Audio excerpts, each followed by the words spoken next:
Bruxismo e erupção dentária em bebês. Existe associação?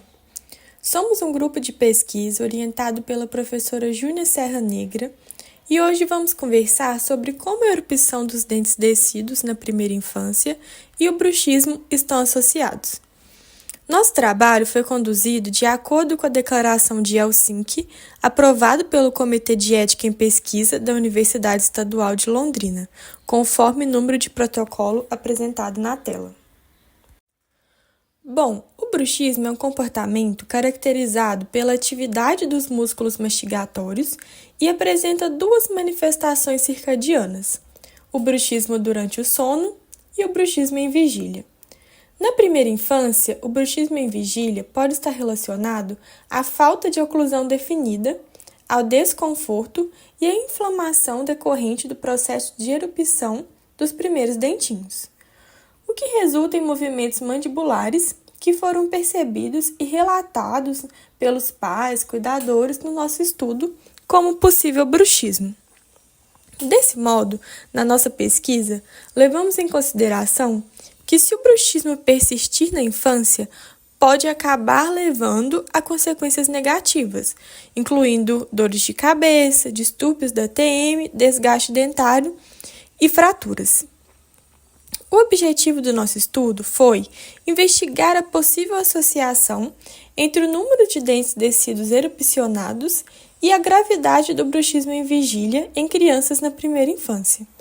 Analisamos também a influência de características sociodemográficas, hábitos orais e sintomas relacionados à erupção dentária.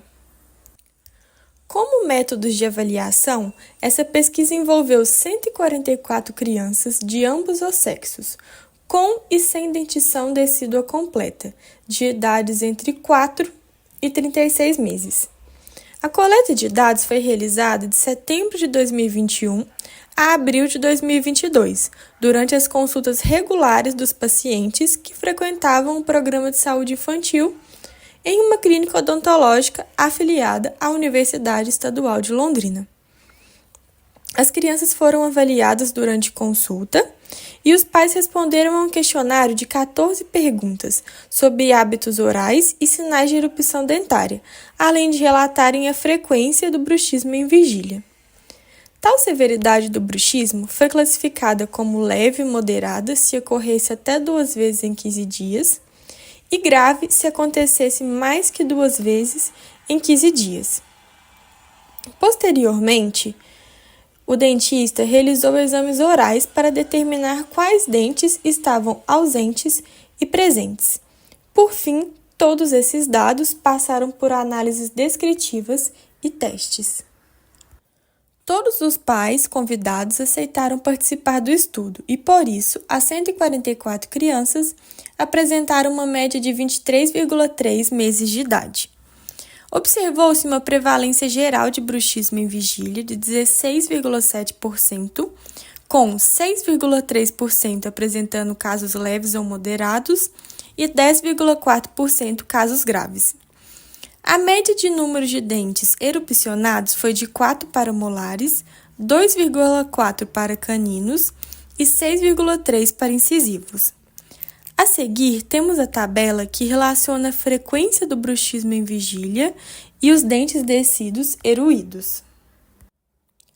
Concluímos, baseado nos resultados, que a gravidade de bruxismo em vigília diminuiu à medida que aumentava o número de molares e caninos descidos erupcionados. Pela análise, não foram encontradas associações significativas entre o sexo da criança, hábitos orais ou sinais de erupções dentárias com a gravidade do bruxismo em vigília. Assim, compreender a relação entre a erupção dentária e o bruxismo em vigília pode auxiliar os clínicos no manejo desse comportamento, ao monitorar a dentição decídua das crianças e aconselhar os cuidadores sobre medidas de controle adequadas. Aqui estão as referências do nosso trabalho e agradeço a atenção de todos.